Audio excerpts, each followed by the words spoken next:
Hi friends, ఒరటకి స్వాగతం. ఈరోజు మనం గిఫ్ట్ డీడ్ గురించి తెలుసుకుందాం. ఇప్పుడు మన కళ్ళ ముందర చూస్తూ ఉన్నాం, ఎంతోమంది సీనియర్ సిటిజన్స్ అనేక రకాలుగా బాధలు పడుతున్నారు. ఎందుకంటే వారు నమ్ముకున్నటువంటి సంతానం అబ్రాడ్లో సెటిల్ అయిపోతున్నారు, లేకపోతే ఆస్తులు తీసుకొని వారేంటి తల్లిదండ్రులను పట్టించుకోకుండా వారు వాళ్ళ పోషణ కానీ ఇతరత్ర వాళ్ళ ఆరోగ్యాన్ని కానీ మందులు కానీ లేకపోతే వసతులు కానీ కల్పించకుండా వారు నిరాదరించడం అనేది మనం చూస్తున్నాం. అందుకనే వృద్ధాశ్రమాలు కూడా ఎక్కువగా ఇప్పుడు పెరిగిపోతూ వస్తున్నాయి.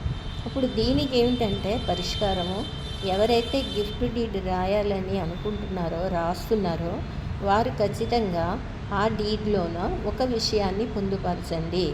అది ఏమిటి అంటే కనుక, ఎవరికైతే మీరు గిఫ్ట్ డీడ్ రాస్తున్నారో మీ ఆస్తిని, వారు జీవితాంతం మిమ్మల్ని చూసుకోవాలని, మీ పోషణ, తర్వాత వసతి, మీ ఆరోగ్యము, మీ దుస్తులు అవన్నీ కూడా వారు చివరిదాకా చూడాలనేటువంటి ఒక కండిషన్ అయితే గిఫ్ట్ డీడ్లోనే రాయండి.